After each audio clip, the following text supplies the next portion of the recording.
Nandito pala kami ngayon sa Buwela. Your PT will give you a... Papacheck ko rin kasi yung dito. Hindi siya pantay. Ang sarap naman yan. Biglang naglalak itong daliri ko. Natatakot na ako sa wala. Bakit ganun? Parang hindi pala talaga siya pantayan.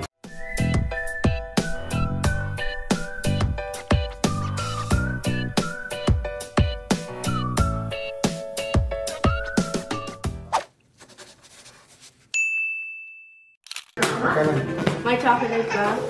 Do you already know kasi babe? 1, 2, 3. Oh my god! Oh my god! What is this? Do you make this? This looks cute! But at the same time, I want it. Ooh, this looks yummy. They look like dirt. Thank you, Candy Mix! Boba! I really want... Is it many? Yeah! May padala sa kanila yung candy mix. Dami oh. So Candy Mix sent us my gummy radio, DIY my gummy radio. milk tablet, gummy brick, Boba ball.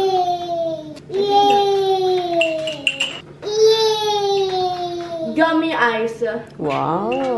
Ang daming striking popping candy. Maybe I will only try this popping candy. Yay! Thank you, Candy Mix! I want to try this striking poppy candy watermelon. Ah!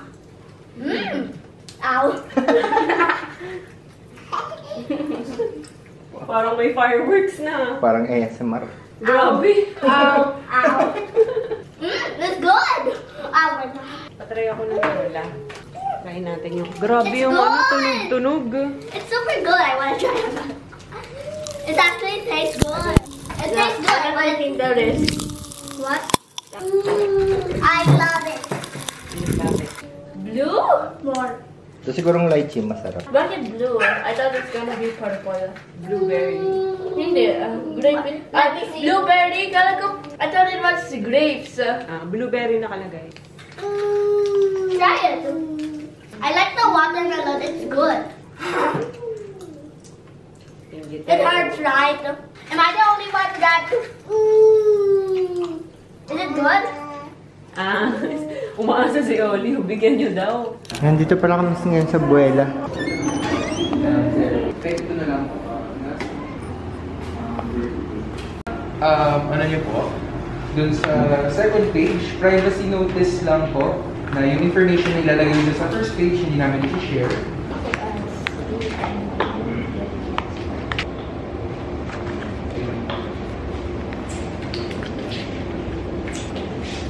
Yes. Yeah, okay. Your PT will give you a free assessment. Tapos, dun mag-decide if, kunyari, pwede mag-proceed with the treatment, doctor's consult. Pag doctor's consult, kami na rin po mag-show. Oh. Ito na ako. Nakalimutan ko na pag-ibig. Very different. Hindi na lang. 1, 2, 3, 4, 1, 2. Thank you. Thank you. Kaya ang tawag namin dito sa Sky Clinic kasi we have perfect view of Laguna Bay. Diba? Sa main clinic po Pwede rin po kung mag-train sa trained physical therapist. Tapos yung bar natin, sa gym po, they usually 20 kilos agad.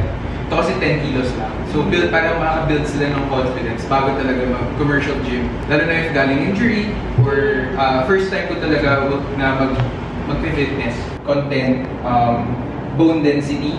But at the same time, meron na siyang posture assessment. Yun yung kaibahan nito sa usual mga body parang checker or assessment tools. Meron rin po siyang circumference measurement. Kasi if kunyari gusto niyo po magpapayat or magpabata, medyo hassle po yung individually to check nyo lahat. Oo nga. Diba? Para lang makita mo gumaganda ba yung biceps mo, release ko. Dito, iikot ka lang, kaya may bilog. And then in just a few seconds, alam mo na kung yung measurement. So after a few weeks, pwede mo siya ulit i-check. Pero ang main setting point po niya is yung posture assessment. So makaquantify namin, hindi na po yung parang mas mataas yung right, we can see po ilang degrees yung differences. Hindi pa rin tayo. Hintayin lang namin talaga makonect ng internet and then magagamit din po siya. Pwede. Para sa kanya, para yun yung therapy niya. Okay naman. May mga times na hindi ko siya maklose. Parang nag-freeze siya. Madalas panik. Pero magabi, napansin ko ito. Yes. Nag-start. So lang nag-event talaga. 2021. Pero sobrang madalang lang. Dalaban.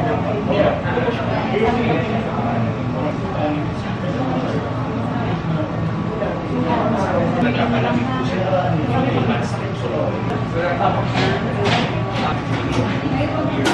Nanginginig. Guys, nakapagpalit na ako ng, ano ba tawag dito, lagdaw? Papacheck ko rin kasi yung dito ko, bukod sa yung sa grip ko, yung sa naglalak. Ito, ipapacheck ko yung shoulder ko. Kasi parang feeling ko, hindi siya pantay.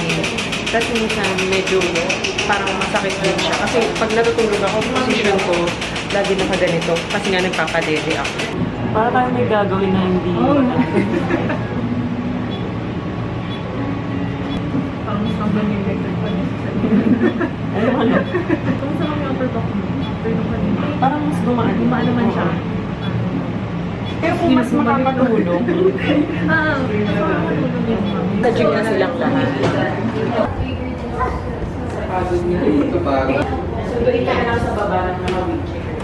Try ko po pwede rin po natin ito. Nainita ka kanina. Gusto niyo tapos, or 56 to 67. Ang bukas naman 37. 6 to 7. Para sure. Tama. Paggabi tayo para hindi maingat. Or weekdays tapos gabi po kayo, may certain therapists magana sa inyo. Sa amin po kasi, and then kapag Pero next time susunod. Hindi pa ako pwedeng hindi kami sabay. Basta para sure. Okay, sige. Ano po sir? Si Sir Seth, magaling po natin.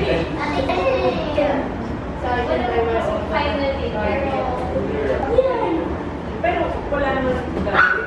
Wala pa. Punta lang ako. Pwede ka na, masyado ka kasi. Baka po magpapata.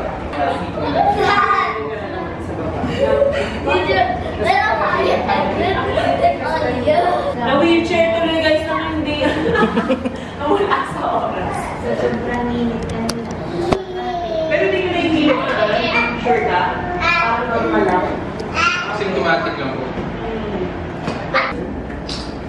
Kita ako.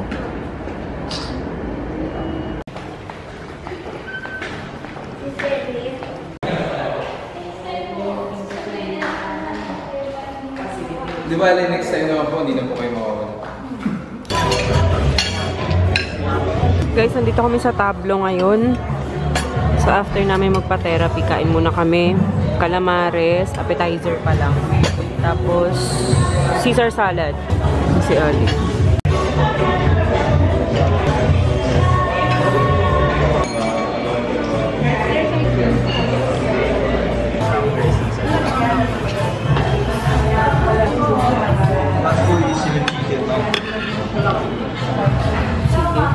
Parang ang sarap naman yan.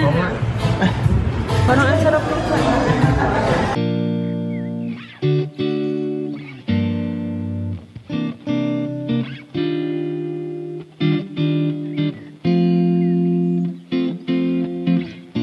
Wake up this morning, make the mistake of turning on the TV. Nothing but bad news, empty avenues rolling on the screen. Oh, walk to the kitchen, and make myself a cup of coffee. Wave at the older man, get into something tame on his balcony. Oh, yeah, we both have been stuck in our apartments for 2 months too long. We don't even get along, but the world just fell apart straight out of the blue. So in my mind I whisper ciao, and I take myself to Tuscany, Italy, riding on a Vespa in a sunflower field. Yeah, warm wind blowing and birds are singing in cypress trees. Tuscany. Hi guys and girls, nandito na pala kami sa bahay. Kanina pa kami nakauwi, tapos natin na rin namin si mama. Tapos ayan na, yung mag-ate. Ano? Ali! Ali! A for? Wala. Open your mouth. Open your mouth. Malaglag ka dyan. Uy! And tapos dumating na pala yung in-order namin na na ilaw para sa bar kitchen. Para dito yan. Papalitan ko na kasi ito. Kasi nga, tingnan yung itsura. Ayan, dalawang ilaw na lang ang nakabukas. Tapos ito, tinaray ko i-repair. Hindi ko na alam kung paano. Papalitan na lang. Pero to, mura lang ang bili namin dito. Nasa 2.5. Tapos ang bili namin dun sa luma, nasa nasa 9,000 yata yun. Pero ito 2.5. Ito ang itsura niya. Yan. Yan lang. Yan. Tingnan nyo. 2,468. Tapos parang nasa 1 meter yata to. Ito, mura na nga ngayon, no? Tapos to, sira na rin naman. Sira na pala to. Pero hindi pa namin pinapapalitan kasi wala na yung yung isang function, yung nasa taas. Galing pa to dun sa apartment dati, tapos dito na namin nilagay. Siguro pa-repair ko na lang yan. Ay, hindi pala na-repair na pala namin to. Yung dati ito siya ang sira. Kita ba? Yung white ang sira niyan dati. Tapos ang gumagana lang dati yung yellow. Tapos ngayon nasira na rin yung yellow. Tapos ang natira na lang yung white. Tapos pag uwi namin, ayan, may nagpadala pala kay Via. Happy Mother's Day. Tapos, ito. Ay, nakakamiss kumain ng ganito. Kani. Kani ba to? Yung parang pandemic era. Nauso to. Hi guys, hindi ako nakapag-intro ng maayos bago kami pumunta sa physical therapy kanina. Kasi nga nagmamadali kami, as in cramming. Alam nyo naman, diba? Kasi may oli pa tayo. So hindi ko na naisip. Kunin na naman yung camera, kaya nagulat kayo. Bigla na naman kami nag-teleport sa ibang lugar. Pero ayun, dumating yung order ko. Mga shorts. Actually, mga pang pang gym na shorts, pang workout na shorts, pang yoga, ganyan. Kasi napansin ko, yung mga ko, puro leggings. Yung iba dito, kay Ate Ayi din, actually, naghihiraman na lang naman kami niya ni Ate Ayi ng mga damit, sapatos, kasi halos pareho lang naman na yung katawan namin. So, yung mga size namin, halos pareho na lang. So, naghihiraman na lang kaming dalawa. Kasi nga, balak namin mag-badminton ni Ate Ayi ngayong bakasyon. Moving Peach, yung brand niya. Ayan siya. Kumuha na ako ng iba't ibang kulay. Hindi pala lahat to shorts. Ito pala leggings. Ayan, ganyan siya. Ano nga? Wow! Iba siya. Iba. Basta parang tas cotton na cotton siya. Tapos ito, ang ganda nito kapag ganito yung sa may bandang puwet kasi mapu-push up yung nyo. Kumbaga sa bra, push up siya. So, ayan siya. Kasi napansin ko parang wala pa nga pala akong yellow na leggings. Tapos ito same lang to. Basta iba-ibang kulay yan. Ito na ata yung shorts. Yung mga shorts, XL yung kinuha ko. Yung leggings, large. So, kumuha ako ng maroon na ganito, shorts. Kung hindi sa akin, ubra. Walang kaso dahil meron tayong Ate Ayi. Pero sobrang niya, stretchable. Ang ganda. So, ayun. Kumuha ko ng maroon, blue, black. Tsaka, wala talaga ako masyadong shorts. Pansin nyo, lagi ako naka-leggings, ganun. Ito, gray. And, cocoa. Tapos, bumili rin ako nito. Yung parang medyas nila. Yun, parang non-slip. Kasi nga, bala ko kunyari kapag nandito lang ako sa bahay, pag nag-workout ako or hula hoop, ganyan. Diba, kahit naka-medyas ako, hindi ako madudulas. So, dalawa yung kinuha ko. Yung isa, parang beige. Yung isa, color white. Hindi ko pala kinuha yung black, no, sayang. Pero, ayun. Kwento ko lang sa inyo yung experience ko dun sa Buwela Physical Therapy. So, located yon sa may Alabang. Halos Sa may Crimson Hotel siya, banda. Pero medyo ibang building pa. Basta, pero doon din kayo pupunta sa Crimson Hotel din mismo. Nagandahan lang ako doon kasi 25th floor siya eh. So, kitang-kita nyo yung mga building sa Alabang. Alam nyo naman pag Alabang, di ba? Ang ganda talaga. Ang ganda ng view. Alam ko napakita namin yan kanina sa inyo. Ang aliwalas, ganyan. Kaso yun nga lang, medyo madaming tao nung pumunta kami. Kasi nga, nasaktuhan na, Sunday kami pumunta. So, nag-contract signing lang din kasi ako doon. Sakto kasi, pinacheck ko na rin yung dito ko. Diba yung lagi ko sinasabi sa inyo na biglang naglalak yung itong daliri ko, mga joints ko sa daliri. Tapos minsan, ang hina-hina ng grip ko sa kanan. Siguro pagbabad ako sa pag-i-edit, ganyan, ilang oras, hindi ko na pa. Tapos wala akong mouse. Hindi ako gumagamit ng mouse. Trackpad lang talaga. So, imagine niyo, lagi akong nakaganon. Ito, hindi ko napapansin. Matagal siyang naka-straight na ganyan. So, minsan, nagulat ako, bigla siya naglalak. Natatakot nga ako. Sabi ko, wala, ano yun? Bakit parang nakalimutan ko kung paano siya tupiin? Or minsan, nakakalimutan ko paano siya, ano ba ito, i-straight ng ganon. So, magkakaroon ako ata ng 6 sessions. Same kay Daddy Al. Nagpa-check din si Daddy Al. Yung sa may ankle naman. Ay, hindi. Yung dito pala niya. Kasi nagsimula yun nung nagbaboxing kaming dalawa. Doon yung nagsimula. Parang napapangit ata yung pagkaganon niya. Tapos, yun, simula nun, hindi naman siya laging sumasakit yung kay Daddy At. Pero may time na bigla daw sumasakit. Yun, dun lang naman yung nagsimula. Kaya sabi ko, yun, ipa-therapy na rin niya para sigurado. Si Mama naman, hindi natuloy yung pagte-therapy sa kanya kasi ipapacheck sana namin yung tuhod niya. Kasi syempre matanda na, ganyan. Lagi lang nasa bahay. Wala masyadong activity, ganun. So, sabi ko, pinilit ko talaga isama si Mama na magpa-therapy siya. Kasi sabi ko, sayang naman yung opportunity. Ayun, yun nga, dapat yung tuhod niya, yung ipapacheck niya, ganyan, ipapa-therapy niya.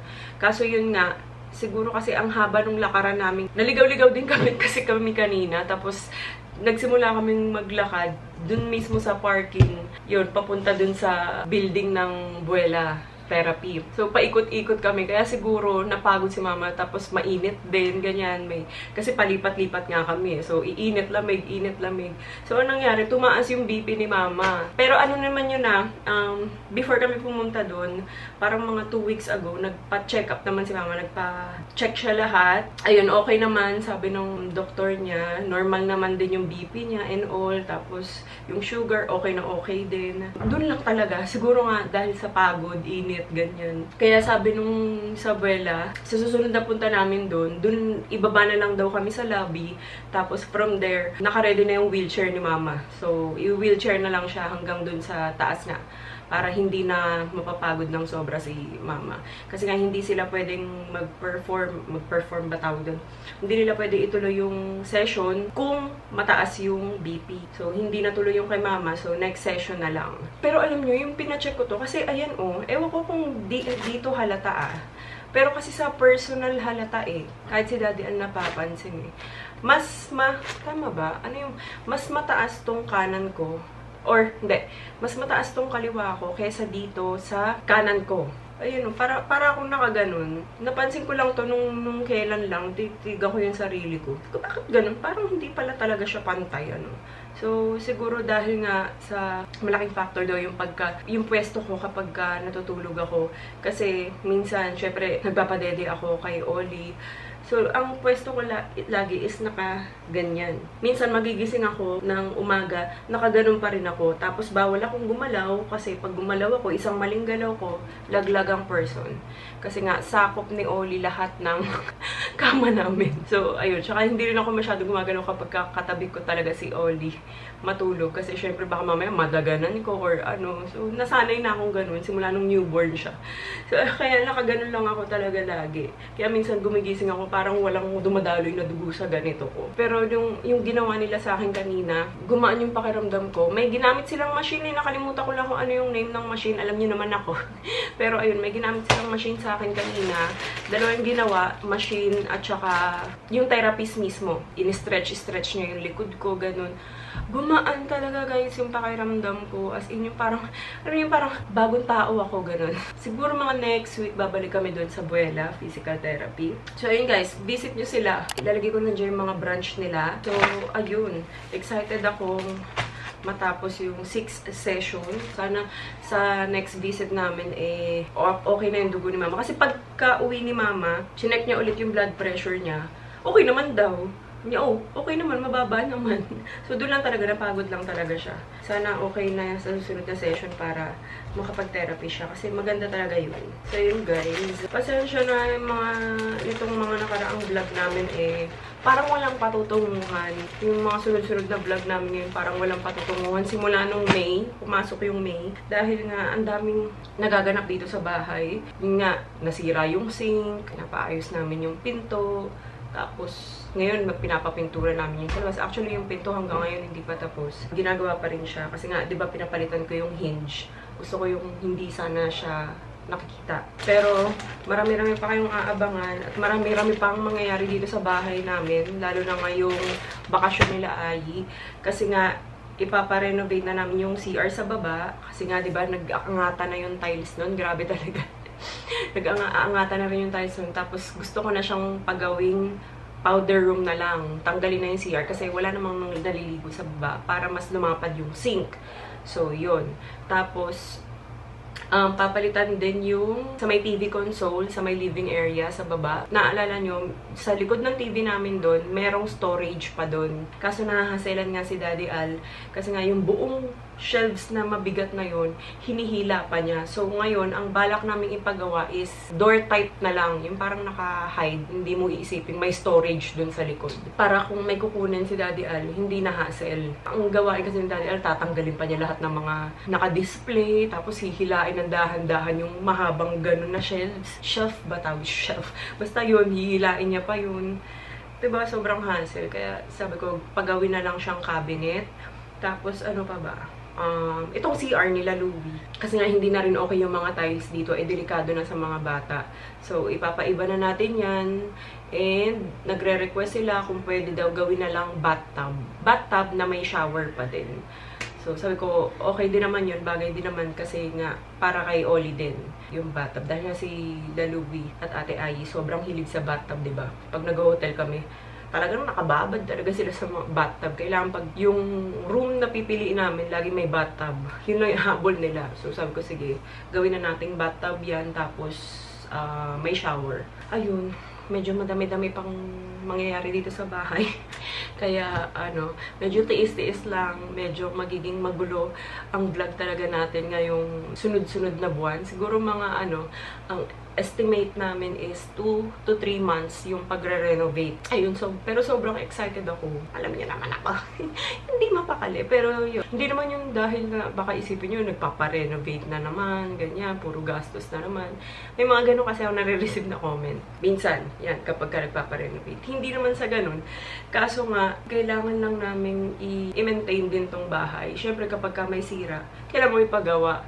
Lalo na may mga bata dito sa bahay. Sa ilang taon na namin dito, medyo naaano na namin yung parang flow namin. Parang syempre nakakaano kami na mas okay yung parang ganito, yung gawin dito, kasi ganito yung gawain natin. Gets niya?